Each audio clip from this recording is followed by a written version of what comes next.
गाड़ी में बैठकर उसे स्टार्ट करते हुए सालार ने फुरकान से कहा, तुम्हारी सबसे नापसंदीदा डिश पालक गोश्त है और तुम उनसे क्या कह रहे थे? फुरकान ने कहीं कहा लगाया, कहने में क्या हर्ज है, वैसे हो सकता है वो वाकई में इतना अच्छा पकाएं कि मैं खाने पर मजबूर हो जाऊं। तुम जाओगे उनके घर? सालार गाड़ी मेन रोड पर लाते हुए हैरान हुआ। बिल्कुल जाऊंगा, वादा किया मैंने और तुमने। मैं तो नहीं जाऊंगा, सालार ने इनकार किया। जान न पहचान में उठाकर उनके घर खाना खाने पहुंच जाऊं? डॉक्टर सब्ताली साहब की फर्स्ट कजिन है वो, और मुझसे ज्यादा तो तुम्हारी पहचान है उनके साथ, फुरकान ने कहा। वो और मामला था, उन्हें मदद की जरूरत थी, मैंने कर दिया, बस इतना काफी है। उनके बेटे यहाँ होते तो और बात थी, लेकिन इस तरह अकेली औरतों के घर तो मैं कभी नहीं जाऊंगा। सालार संजीदा था। मैं कौन सा अकेला जाने वाला हूँ यार, बीवी बच्चों को साथ लेकर जाऊंगा। जानता हूँ मेरा अकेला उनके यहाँ जाना मुनासिब नहीं है। नौशीन भी उनसे मिलकर खुश होगी। हाँ, भाभी के साथ चले जाना, कोई हर्ज नहीं। सालार मुतमईन हुआ। मैं जाऊँ? तुमको भी तो साथ चलना है, उन्होंने तुम्हें भी दावत दी है। मैं तो नहीं जाऊंगा, मेरे पास इतना वक्त नहीं है। तुम हो आना काफी है, सालार ने लापरवाही से कहा। तुम उनके खास मेहमान हो, तुम्हारे बगैर तो सब कुछ फीका रहेगा। सालार को उसका लहजा कुछ अजीब सा लगा। उसने गर्दन मोड़कर फुरकान को देखा, मुस्कुरा रहा था। क्या मतलब? मेरा ख्याल है उन्हें तुम दामाद के तौर पर पसंद आ गई हो। फजूल बातें मत करो। सालार ने उसे नाराजगी से देखा। अच्छा, देख लेना, प्रपोजल आएगा तुम्हारे इस घर से। सईदा अम्मा को तुम हर तरह से अच्छे लगे हो। हर बात पूछी उन्होंने मुझसे तुम्हारे बारे में, ये भी कि तुम्हारी शादी का कोई इरादा है कि नहीं है, और है तो कब तक करने का इरादा है। मैंने कहा कि जैसे ही कोई अच्छा प्रपोजल मिला वो फौरन कर लेगा। फिर वो अपनी बेटी के बारे में बताने लगी। अब जितनी तारीफ अपनी बेटी की कर रहे थे, अगर हम उसमें से 50% भी सच समझ ले तो भी वो लड़की, क्या नाम ले रही थे? हाँ, आमना, तुम्हारे लिए बेहतरीन होगी। शर्म आनी चाहिए तुम्हें, डॉक्टर सब्ताली साहब के रिश्तेदार हैं वो, और तुम उनके बारे में फजूल बातें कर रहे हो। सालार ने उसे झड़का। फुरकान संजीदा हो गए। मैं कोई गलत बात नहीं कर रहा हूँ। तुम्हारे लिए एजाज की बात होनी चाहिए कि तुम्हारी शादी डॉक्टर सब्ताली साहब के खानदान में हो। जस्ट स्टॉप इट फुरकान, ये मसला काफी डिस्कस हो गया, आप खत्म करो। सालार ने सख्ती से कहा। चलो ठीक है, खत्म करते, फिर कभी बात करेंगे। फुरकान ने इत्मीनान से कहा। सालार ने गर्दन मोड़कर छुपती हुई नजरों से उसे देखा। ड्राइंग कर रहे हो, सड़क पर ध्यान रखो। फुरकान ने उसका कंधा थपथपाया। सालार कुछ नाराजगी के आलम में सड़क की तरफ मतवजा हो गया। सईदा अम्मा के साथ उनका राब्ता वहीं खत्म नहीं हुआ। कुछ दिनों के बाद एक शाम डॉक्टर सब्ताली के हाथ थे, जब उन्होंने अपने लेक्चर के बाद उन दोनों को रोक लिया। सईदा आपा आप लोगों से मिलना चाहती है, मुझसे कह रही थी कि मैं आप लोगों के यहाँ उन्हें ले जाऊं। मैंने उनको बताया कि शाम को लोग मेरी तरफ आएंगे, आप यहीं मिल लें। आप लोगों ने शायद कोई वादा किया था उनके हाथ जाने का, मगर गए नहीं। फुरकान ईमानी खैज नजरों से सालार को देखा, वो नजरें चुरा गया। नहीं, हम लोग सोच रहे थे, मगर कुछ मसरूफियत इसलिए नहीं जा पाई, फुरकान ने जवाबन कहा। वो दोनों डॉक्टर सब्ताली के साथ उनके ड्राइंग रूम में चले आए, जहाँ कुछ देर बाद सईदा अम्मा भी आ गई और आते ही उनकी शिकायत और नाराजगी का सिलसिला शुरू हो गया। फुरकान उन्हें मुतमईन करने में मसरूफ रहा, जबकि सालार खामोशी से बैठा रहा। अगले वीकेंड पर फुरकान ने सालार को सईदा अम्मा की तरफ जाने के प्रोग्राम के बारे में बताया। सालार को इस्लामाबाद और फिर वहां से गांव जाना था, इसलिए उसने अपनी मसरूफियत बताकर सईदा अम्मा से मुआजरत कर ली। वीकेंड गुजारने के बाद लाहौर वापसी पर फुरकान ने सईदा अम्मा के यहाँ गुजारे जाने वाले वक्त के बारे में बताया। वो अपनी फैमिली के साथ वहाँ गया था। सालार में सईदा अम्मा की बेटे से भी मिला था। फुरकान ने बात करते हुए अचानक कहा, बहुत अच्छी लड़की है, सईदा अम्मा की बरक्स खासी खामोश तबा लड़की है, बिल्कुल तुम्हारी तरह। तुम दोनों की बड़ी अच्छी गुजरेगी, नौशीन को भी बहुत अच्छी लगी है। फुरकान, तुम सिर्फ दावा तक ही रहो तो बेहतर है, सालार ने उसे टोका। मैं बहुत सीरियस हूँ सालार, फुरकान ने कहा। मैं भी सीरियस हूँ, सालार ने उसी अंदाज में कहा। तुम्हें पता है फुरकान, तुम जितना शादी पर इसरार करते हो, मेरा शादी से इतना ही दिल उठता जाता है, और ये सब तुम्हारी उन बातों की वजह से है। सालार ने सोफे की पुष्ट से टेक लगाते हुए कहा, मेरी बातों की वजह से नहीं, तुम साफ साफ है क्यों नहीं कहते कि तुम इमामा की वजह से शादी नहीं करना चाहती? फुरकान एकदम संजीदा हो गया। ओके, साफ साफ कह देता हूँ, मैं इमामा की वजह से शादी करना नहीं चाहता। फिर? सालार ने सर्द मेहरी से कहा। एक बचकाना सोच है, फुरकान से बगौर देखते हुए बोला। ओके फाइन, बचकाना सोच है फिर, सालार ने कंधे झटकते हुए कहा। Then you should get right of it, तब तुम्हें उससे छुटकारा हासिल करना चाहिए, फुरकान ने नरमी से कहा। I don't want to get right of it, so मैं उससे छुटकारा नहीं चाहता। फिर? सालार ने तुर्की बतुर्की का फुरकान कुछ देर लाजवाब होकर उसे देखता रहा। मेरे सामने दोबारा तुम सईदा अम्मा की बेटी की बात मत करना, और अगर तुमसे वो इस बारे में बात करे भी तो तुम साफ साफ कह देना कि मुझे शादी नहीं करनी, मैं शादीशुदा हूँ। ओके, नहीं करूँगा उस बारे में तुमसे बात। गुस्से में आने की जरूरत नहीं है, फुरकान ने दोनों हाथ उठाते हुए सलाहजोई से कहा। मुझे तुमसे कुछ जरूरी बातें करनी, इसलिए तुम्हें बुलवाया है। सिकंदर ने मुस्कुराते हुए सालार को बैठने का इशारा किया। वो तैयबा के साथ उस लॉन्च में बैठे हुए थे और सालार उनके फोन करने पर इस वीकेंड इस्लामाबाद आया हुआ था। सिकंदर उस्मानी कदरे सताइशी नजरों से अपने तीसरे बेटे को देखा। वो कुछ देर पहले उनके साथ खाना खाने के बाद अब कपड़े तब्दील करके उनके पास आया था। सफेद शलवार कमीज और घर में पहनी जाने वाली सियाह चप्पल में वो अपने आम से हुलिये के बावजूद बहुत बावकार लग रहा था। शायद उसकी चेहरे की संजीदगी थी, या फिर शायद आज पहली बार कई सालों के बाद उसे बड़े गौर से देख रहे थे और एतराफ़ कर रहे थे कि उसकी शख्सियत में बहुत वकार और ठहराव आ गया है। उन्होंने कभी सोचा भी नहीं था कि सालार की वजह से उन्हें अपने सोशल सर्कल में अहमियत और इज्जत मिलेगी। वो जानते थे बहुत जगहों पर अब उनका तारुफ सालार सिकंदर के हवाले से होता था और उन्हें उस पर खुशगवार हैरत होती थी। उसने अपनी पूरी टीन एज में उन्हें बुरी तरह ख्वार और परेशान किया था, और एक वक्त था जब उन्हें अपने उस बेटे का मुस्तकबिल सबसे तारीक लगता था, अपनी तमाम गैर मामूली सलाहियत और काबिलियत के बावजूद। मगर उनके अंदाज़ और खदशात सही साबित नहीं हुए थे। तैयबा ने कुछ मेवे की प्लेट सालार की तरफ बढ़ाई।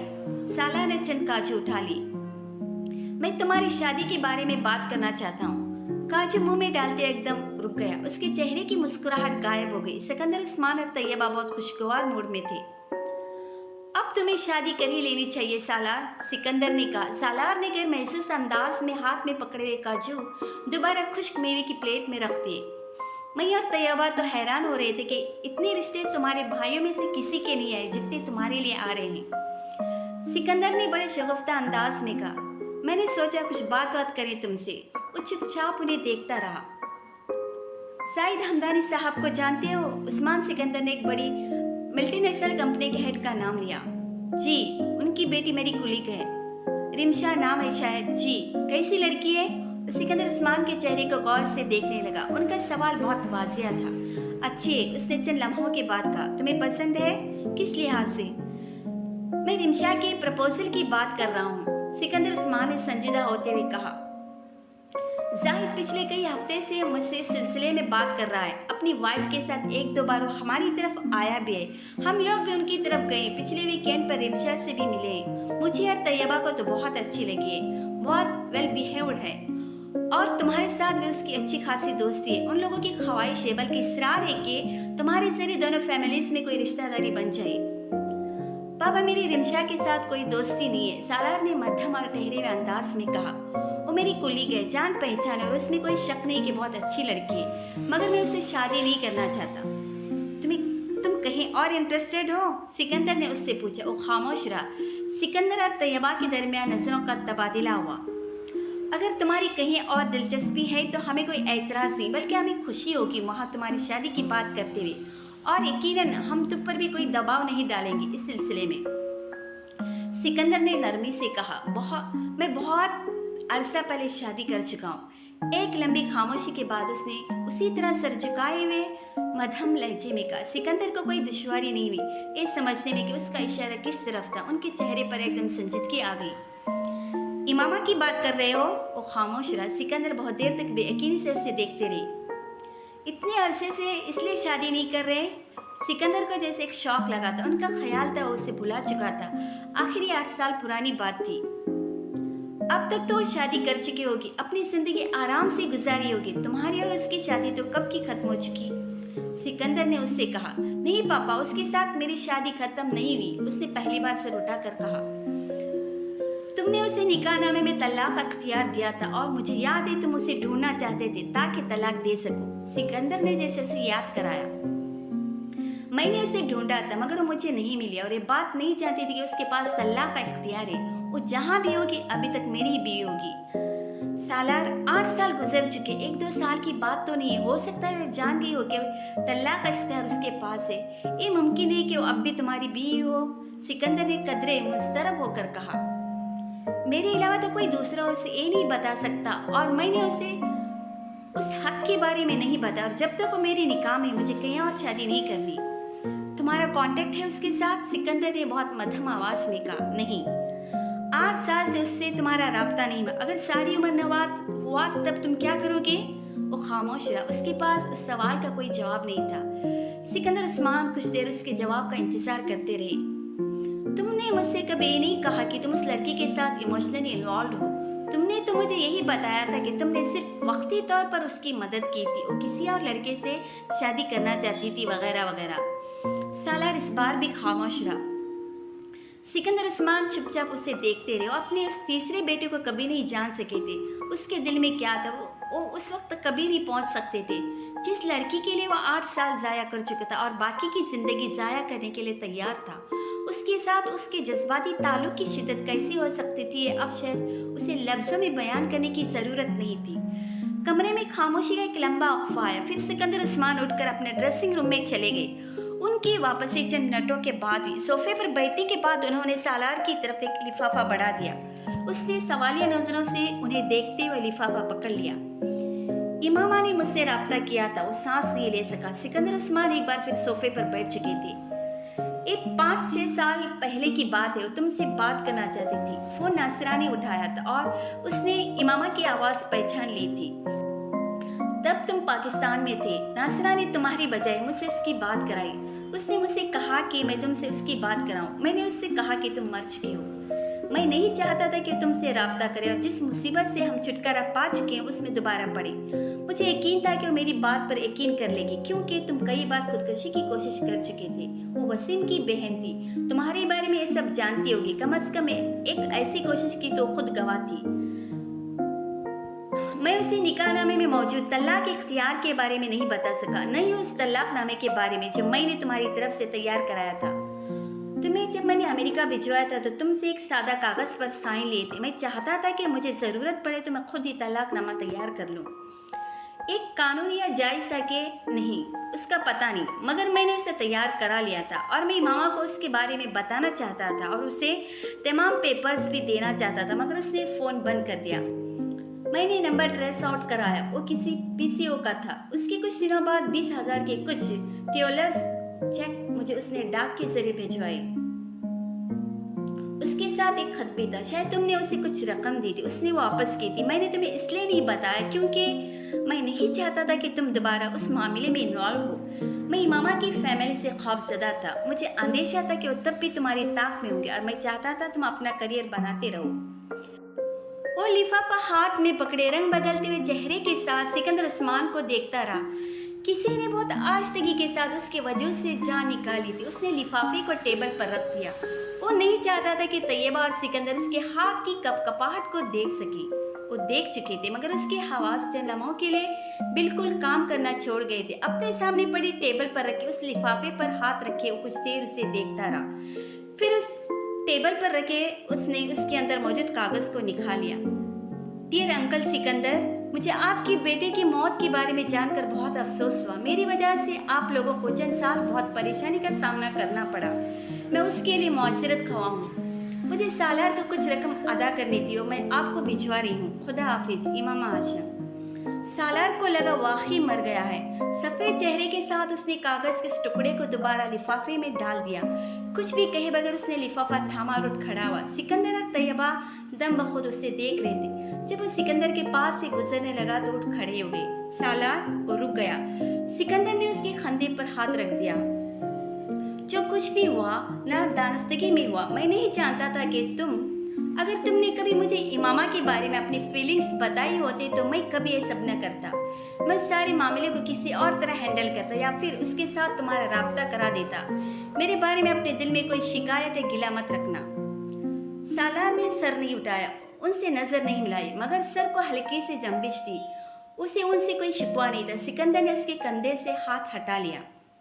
वो तेजी से कमरे से निकल गया। सिकंदर चाहते थे वहां से चला जाए। उन्होंने उसके होठों को किसी बच्चे की तरह कपकपाते हुए देखा था। वो बार बार उन्हें भींच कर खुद पर काबू पाने की कोशिश कर रहा था।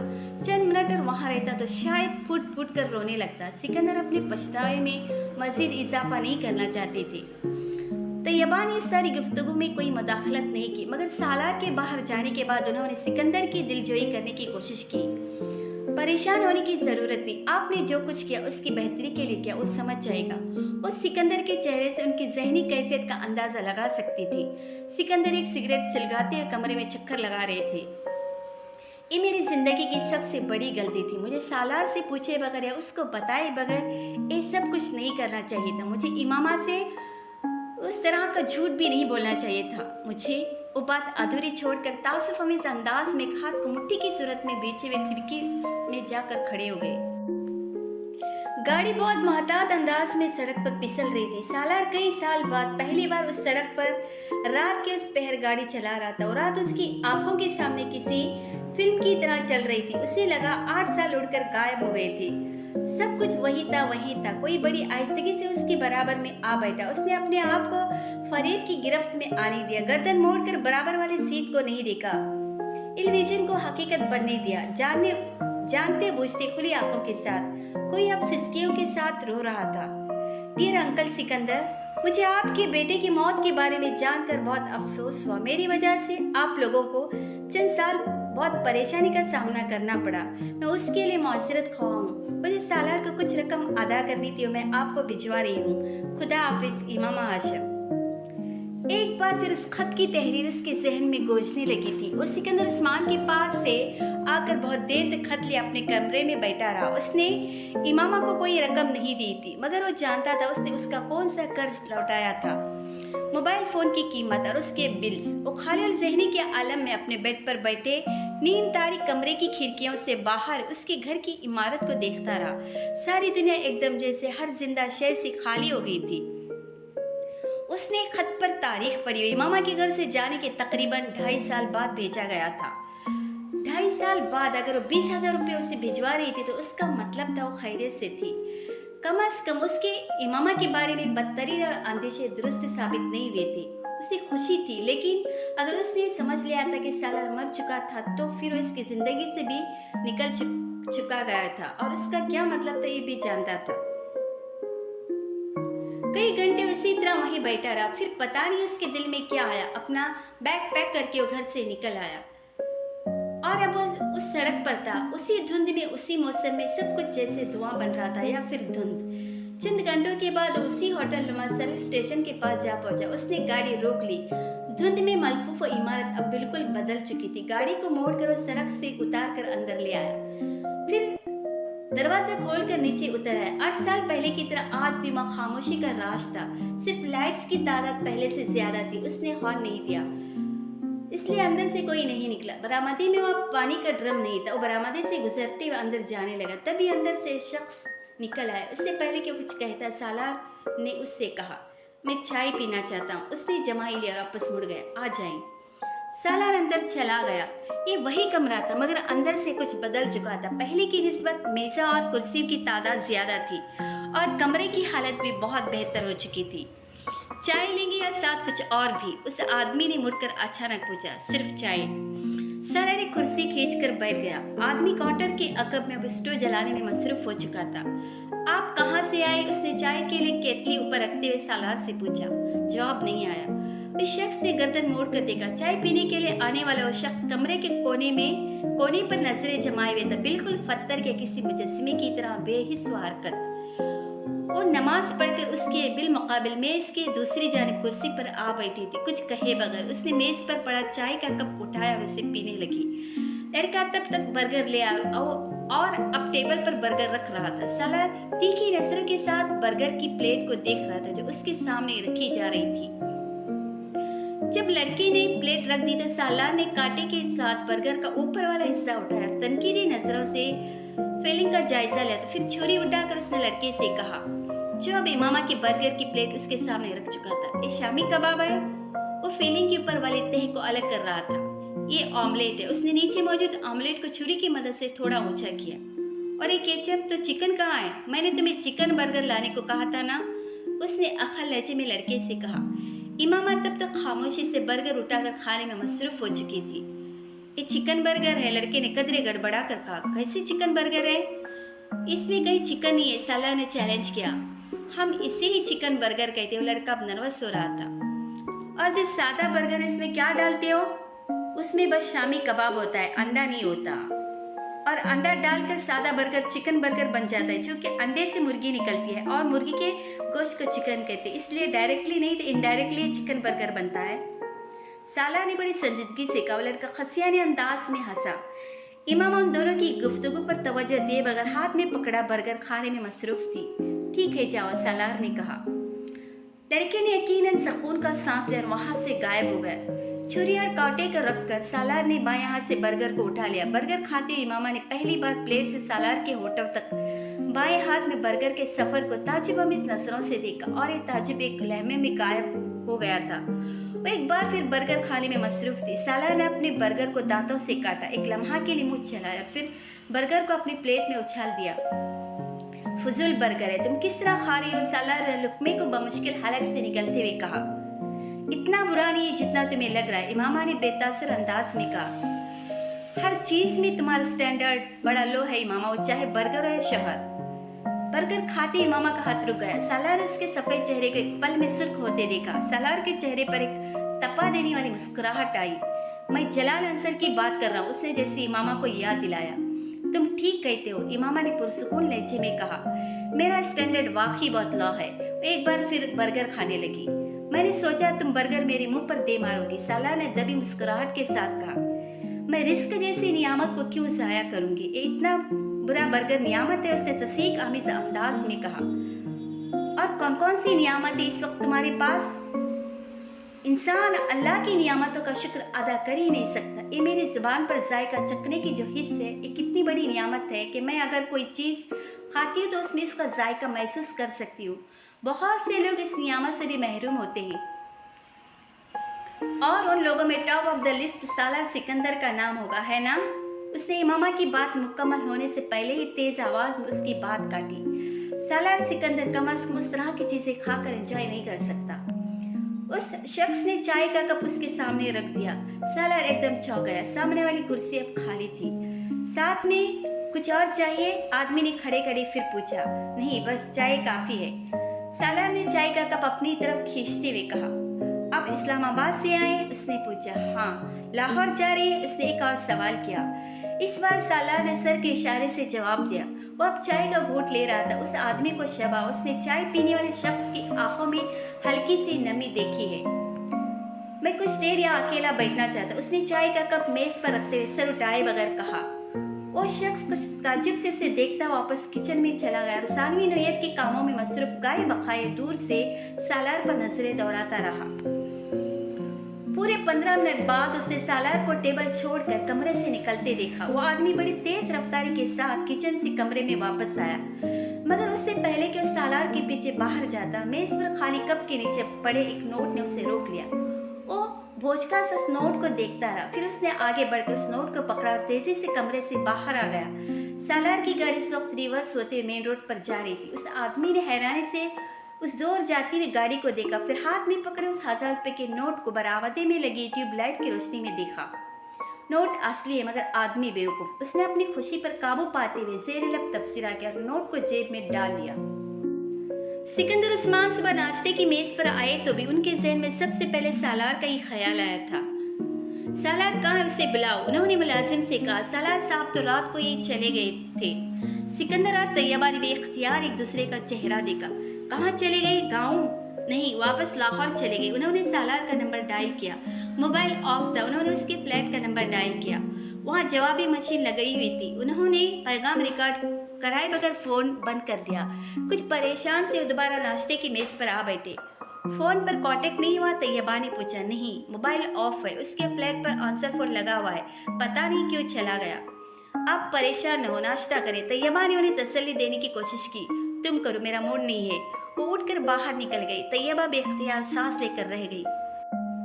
सालार ने अपने फ्लैट का दरवाजा खोला। बाहर फुरकान था। वो पलट कर अंदर आ गया। तुम कब आए? फुरकान ने कदर हैरानी से उसके पीछे अंदर आते हुए कहा। आज सुबह। सालार ने सोफे की तरफ जाते हुए कहा। क्यों, तुम्हें गांव जाना था? फुरकान ने उसकी पुश्त को देखते हुए कहा। मैं तो पार्किंग में तुम्हारी गाड़ी देख कर आ गया। बंदा आता है तो बता ही देता है। सालार जवाब में कुछ कहे बगैर सोफे पर बैठ गया। क्या हुआ? फुरकान ने पहले बार उसके चेहरे को देखा और तशवीश में मुब्तला हुआ। کیا ہوا؟ سالہ نے جواباً کہا۔ میں تم سے پوچھ رہا ہوں تمہیں کیا ہوا ہے؟ فرقان نے اس کے سامنے صوفے پر بیٹھتے ہوئے کہا۔ کچھ نہیں۔ گھر میں سب خیریت ہے؟ ہاں۔ تو پھر تم سر میں درد ہے؟ مائیگرین؟ فرقان اس کے چہرے کو غور سے دیکھ رہا تھا۔ نہیں۔ سالار نے مسکرانے کی کوئی کوشش نہیں کی، اس کا فائدہ بھی نہیں تھا۔ اس نے اپنی آنکھوں کو مسلا۔ تو پھر ہوا کیا ہے تمہیں؟ آنکھیں سرخ ہو رہی ہے، میں رات سویا نہیں، ڈرائیو کرتا رہا ہوں۔ سالار نے بڑے عام سے انداز میں کہا۔ تو اب سو جاتی ہے آ کر فلیٹ پر، صبح سے کیا کر رہے ہو؟ فرقان نے کہا۔ کچھ بھی نہیں۔ سوئے کیوں نہیں؟ نیند نہیں آ رہی۔ تم تو سلیپنگ پرس لے کر سو جاتے ہو، پھر نیند نہ آنا کیا معنی رکھتا ہے؟ فرقان کو تعجب ہوا۔ بس آج نہیں لینا چاہتا تھا میں، یا یہ سمجھ رہے کہ آج میں سونا نہیں چاہتا تھا۔ کھانا کھایا ہے؟ نہیں، بھوک نہیں لگی۔ 2 بج رہے ہیں، فرقان نے جیسے اسے جتایا۔ میں کھانا بھجواتا ہوں، کھا لو، تھوڑی دیر سو جاؤ، پھر رات کو نکلتے آؤٹنگ کے لیے۔ نہیں، کھانا مت بھجوانا، میں سونے جا رہا ہوں، شام کو اٹھوں گا تو باہر جا کر کہیں کھاؤں گا۔ سالار کہتے ہوئے صوفے پر لیٹ گئے اور اپنا بازو آنکھوں پر رکھ لیا۔ فرقان کچھ دیر بیٹھا اسے دیکھتا رہا، پھر اٹھ کر باہر چلا گیا۔ تمہاری طبیعت ٹھیک ہے؟ رمشا نے سالار کے کمرے میں آتے ہوئے کہا۔ اس نے ریسیپشن کی طرف جاتے ہوئے سالار کے کمرے کی کھڑکیوں چند کھلے ہوئے پلانٹس میں سے اسے اندر دیکھا تھا۔ کوریڈور میں سے جانے کی بجائے رک گئی۔ سالار ٹیبل پر اپنی کہنیاں ٹکائے دونوں ہاتھوں سے اپنا سر پکڑے ہوئے تھا۔ رمشا جانتی تھی کہ اسے کبھی کبھار مائیگرین کا درد ہوتا تھا اور ریسیپشن کی طرف جانے کی بجائے اس کے کمرے کا دروازہ کھول کر اندر آ گئی۔ سالار اسے دیکھ کر سیدھا ہو گیا۔ وہ اب ٹیبل پر کھلی ایک فائل کو دیکھ رہا تھا۔ تمہاری طبیعت ٹھیک ہے؟ رمشا نے فکر مندی سے پوچھا۔ ہاں، میں بالکل ٹھیک ہوں۔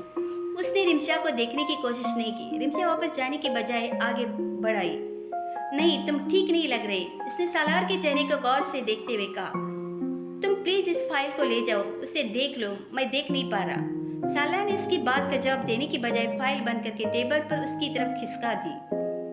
میں دیکھ لیتی ہوں، تمہاری طبیعت زیادہ خراب ہے تو گھر چلے جاؤ، رمشا نے تشویش بھرے انداز میں کہا۔ ہاں، بہتر ہے، میں گھر چلا جاؤں۔ اس نے اپنا بریف کیس نکال کر اسے کھولا اور اپنی چیزیں اندر رکھنا شروع کر دی۔ رمشا بغور اس کا جائزہ لیتی رہی۔ وہ 11 بجے آفس سے گھر آ گیا تھا۔ یہ چوتھا دن تھا جب وہ مسلسل اسی حالت میں تھا۔ ایک دم ہر چیز میں اس کی دلچسپی ختم ہو گئی تھی۔ بینک میں اپنی جاب، لمس کے لیکچرز، ڈاکٹر سبتالی کے ساتھ نشست، فرقان کی کمپنی، گاؤں کا اسکول، مستقبل کے منصوبے اور پلاننگ، اسے کوئی چیز بھی اپنی طرف کھینچ نہیں پا رہی تھی۔ وہ جس امکان کے پیچھے کئی سال پہلے سب کچھ چھوڑ کر پاکستان آ گئے تو امکان ختم ہو گیا تھا، اور اسے کبھی اندازہ نہیں تھا کہ اس کے ختم ہونے سے اس کے لیے سب کچھ ختم ہو جائے گا۔ وہ مسلسل اپنے آپ کو اس حالت سے باہر لانے کے لیے جدوجہد کر رہا تھا اور وہ ناکام ہو رہا تھا۔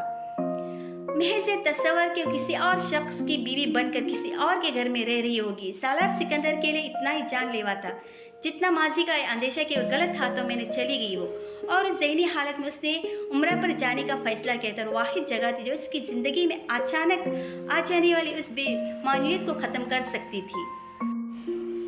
وہ احرام باندھے خانہ کعبہ کے صحن میں کھڑا تھا۔ خانہ کعبہ میں کوئی نہیں تھا، دور دور تک کسی وجود کا نشان نہیں تھا۔ رات کے پچھلے پہر آسمان پر چاند اور ستاروں کی روشنی نے صحن کے ماربل سے منعکس ہو کر وہاں کی ہر چیز کو ایک عجیب سی دودھیا روشنی میں نہلا دیا تھا۔ چاند اور ستاروں کے علاوہ وہاں اور کوئی روشنی نہیں تھی۔ خانہ کعبہ کی غلاف پر لکھی ہوئی آیات سیاہ غلاف پر عجیب طرح سے روشن تھے۔ ہر طرف گہرا سکوت تھا، اور اس گہرے سکوت کو صرف ایک آواز توڑ رہی تھی، اس کی آواز، اس کی اپنی آواز۔ وہ مقام ملتزم کے پاس کھڑا تھا، اس کی نظریں خانہ کعبہ کے دروازے پر تھیں، اور وہ سر اٹھائے بلند آواز سے کہنے لگا، لبیک اللہم لبیک لبیک لا شریک لک لبیک ان الحمد والنعمت لک والملک لا شریک لک۔ حاضر ہوں میرے اللہ، میں حاضر ہوں، تیرا کوئی شریک نہیں، میں حاضر ہوں۔ بے شک حمد و ثنا تیرے لیے ہے، نعمت تیری ہے، بادشاہی تیری ہے، کوئی تیرا شریک نہیں۔ پوری قوت سے گونجتی ہوئی اس کی آواز خانہ کعبہ کے سکوت کو توڑ رہی تھی۔ اس کی آواز خلا کی وسعتوں تک جاری تھی۔ لبیک اللہم لبیک۔ ننگے پاؤں برہنہ وہاں کھڑا وہ اپنی آواز پہچان رہا تھا۔ لبیک لا شریک لک لبیک، وہ صرف اس کی آواز تھی۔ ان الحمد والنعمت لک والملک، اس کی آنکھوں سے بہتے ہوئے آنسو اس کی ٹھوڑی سے نیچے اس کے پیروں کی انگلیوں پر گر رہے تھے۔ لا شریک لک، اس کے ہاتھ آسمان کی طرف اٹھے ہوئے تھے۔ लब्बैक अल्लाहुम्मा लब्बैक। उसने खाने काबा की गिलाफ और कुंदा आयात को एकदम बहुत रोशन देखा, इतना रोशन कि वो जगमगाने लगे थे। आसमान पर सितारों की रोशनी भी अचानक बढ़ गई। उन्होंने आयात को देख रहा था, मबहूत सहरज़दा, किसी मामूल की तरह। ज़बान पर एक ही जुमला लिए उसने खाने काबा के दरवाजे को बहुत आहिस्ता आहिस्ता खुलते देखा। लब्बैक अल्लाहुम्मा लब्बैक। उसकी आवाज़ और बुलंद हो गई, एक दर्द की तरह, एक सांस, एक ले। लब्बैक ला शरीक लक लब्बैक। उस वक्त पहली बार उसने अपनी आवाज़ में किसी और आवाज़ को मदगम होते महसूस किया। इन्नल हम्द वन नियामा। उसकी आवाज़ की तरह आवाज़ बुलंद नहीं थी, किसी सरगोशी की तरह थी, किसी गूंज की तरह, मगर वो पहचान सकता था उसकी आवाज़ की गूंज नहीं थी, वो कोई और आवाज़ थी। लकल मुल्क। उसने पहली बार खाने काबा में अपने अलावा किसी और की मौजूदगी को महसूस किया। ला शरीक लक। खाने काबा का दरवाज़ा खुल रहा था। लब्बैक अल्लाहुम्मा लब्बैक। वो उस नस्वानी आवाज़ को पहचानता था। लब्बैक ला शरीक लक। उसके साथ वही अल्फाज दोहरा रही थी। लब्बैक इन्नल हम्द वन नियामा। आवाज़ दाईं तरफ नहीं थी, बाईं तरफ थी। कहाँ? उसकी पुश्त पर चंद कदम के फासले पर। लकल मुल्क ला शरीक लक। उसने झुककर अपने पाँव पर गिरने वाले आंसुओं को देखा। उसके पाँव भीग चुके थे। उसने सर उठाकर खाने काबा के दरवाजे को देखा। दरवाज़ा खुल चुका था, अंदर रोशनी थी, दूधिया रोशनी, इतनी रोशनी कि उसने बेइख्तियार घुटने टेक दिए। वो अब सजदा कर रहा था, रोशनी कम हो रही थी। उसने सजदे से सर उठाया, रोशनी और कम हो रही थी। उठकर खड़ा हो गया। खाने काबा का दरवाज़ा बंद हो रहा था, रोशनी और कम होती जा रही थी। और तब उसने एक बार फिर सरगोशी की सूरत में वही निस्वानी आवाज़ सुनी। इस बार उसने मुड़कर देखा था। सालार की आंख खुल गई। वो हरम शरीफ के एक बरामदे के सतून से सर टिकाए हुए था। वो कुछ देर सुस्ताने के लिए वहाँ बैठा था, मगर नींद ने अजीब अंदाज में उस पर गुलबा पाया।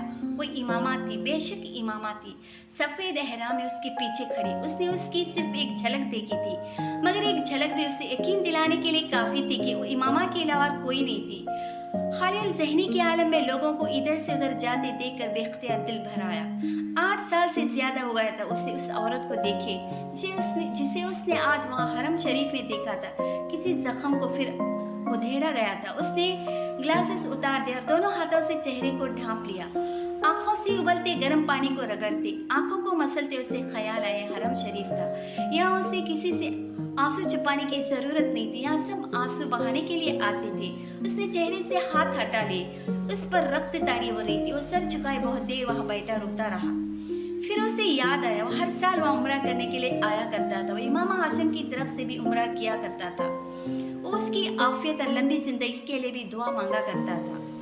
वो इमामा हाशिम को हर परेशानी से महफूज रखने के लिए भी दुआ मांगा करता था। उसने वहाँ हरम शरीफ में इतने सालों में अपने और इमामा के लिए हर दुआ मांग छोड़ी थी, जहाँ भर की दुआएं, मगर उसने वहाँ हरम शरीफ में इमामा को कभी अपने लिए नहीं मांगा था। अजीब बात थी, मगर उसने वहाँ इमामा के हसूल के लिए कभी दुआ नहीं की थी। उसके आंसू एकदम थम गए। वो अपनी जगह से उठकर खड़ा हो गया। वज़ू के बाद उसने उम्रे के लिए एहराम बांधा। काबा का तवाफ करते उस बार इत्तिफाकन उसे मकामी मुल्तज़म के पास जगह मिल गई, वहाँ जहाँ उसने अपने आप को ख्वाब में खड़े देखा था। अपने हाथ ऊपर उठाते उसने दुआ करना शुरू की। यहाँ खड़े होकर तुझसे अंबिया दुआ मांगा करते थे, उनकी दुआओं में और मेरी दुआ में बहुत फ़र्क है। वो गिड़गिड़ा रहा था। मैं नबी होता तो नबियों जैसी दुआ करता, मगर मैं तो आम बशर हूँ और गुनाहगार बशर। मेरी ख्वाहिशात, मेरी आरज़ुएं सब आम हैं। यहाँ खड़े होकर कभी कोई किसी औरत के लिए नहीं रोया होगा। मेरी ज़िल्लत और पस्ती की उससे ज़्यादा इंतहा क्या होगी कि मैं यहाँ खड़ा हरम पाक में खड़ा एक औरत के लिए गिड़गिड़ा रहा हूँ, मगर मुझे ना अपने दिल पर इख्तियार है ना अपने आंसुओं पर। ये मैं नहीं था जिसने उस औरत को अपने दिल में जगा दी। ये तूने किया। क्यों मेरे दिल में उस औरत के लिए इतनी मोहब्बत डाल दी कि मैं तेरे सामने खड़ा भी उसको याद कर रहा हूँ। क्यों मुझे उस कदर बेबस कर दिया कि मुझे अपने वजूद पर भी कोई इख्तियार नहीं रहा। मैं वो बशर हूँ जिसे तूने उन तमाम कमज़ोरियों के साथ बनाया। मैं वो बशर हूँ जिसे तेरे से कोई रास्ता दिखाने वाला नहीं। और वो औरत मेरी ज़िंदगी के हर रास्ते पर खड़ी है, मुझे कहीं जाने कहीं पहुंचने नहीं दे रही। या तो उसकी मोहब्बत को उस तरह मेरे दिल से निकाल दे कि मुझे कभी उसका ख्याल तक ना आए, या फिर उसे मुझे दे दे। वो नहीं मिलेगी तो मैं सारी ज़िंदगी उसके लिए ही रोता रहूँगा। वो मिल जाएगी तो तेरे अलावा मैं किसी के लिए आंसू नहीं बहा सकूँगा। मेरे आंसुओं को खालिस होने दे। मैं यहाँ खड़ा तुझसे पाक औरतों में से एक को मांगता हूँ, मैं इमामा हाशिम को मांगता हूँ। मैं अपनी नस्ल के लिए उस औरत को मांगता हूँ जिसने आपके पैगंबर सल्लल्लाहु अलैहि वसल्लम की मोहब्बत में किसी को शरीक नहीं किया, जिसने उनके लिए अपनी ज़िंदगी की तमाम आसाइशात को छोड़ दिया। अगर मैंने अपनी ज़िंदगी में कभी कोई नेकी की तो मुझे उसकी और इमामा हाशिम दे दे। तो चाहे तो ये अब भी हो सकता है, अब भी मुमकिन है। मुझे उस आजमाई से निकाल दे, मेरी ज़िंदगी को आसान कर दे। 8 साल से मैं जिस तकलीफ में, मुझे उससे रिहाई दे दे। सालार सिकंदर पर एक बार फिर रहम कर, वही जो तेरी सिफात में अफजल तरीन है। उस सर झुकाए वहाँ बिलक रहा था, उसी जगह पर जहाँ उसने खुद को ख्वाब में देखा था, मगर इस बार उसकी पुश्त पर इमामा हाशिम नहीं थी। बहुत देर तक गिड़गिड़ाने के बाद वो वहाँ से हट गया था। आसमान पर सितारों की रोशनी अब भी मध्यम थी। खाने काबा रोशनियों से अभी बक़ाए नूर बना हुआ था। लोगों का हुजूम रात के उस पहर भी इसी तरह था। ख्वाब की तरह खाने काबा का दरवाज़ा भी नहीं खुला था। उसके बावजूद वहाँ से हटते हुए सालार सिकंदर को अपने अंदर सुकून उतरता महसूस हुआ था। वो इस कैफियत से बाहर आ रहा था जिसमें वो पिछले एक माह से था। एक अजीब सा करार था जो उस दुआ के बाद उसे मिला था, और उसी करार और तमानियत को लिए एक हफ्ते के बाद पाकिस्तान लौट आया था।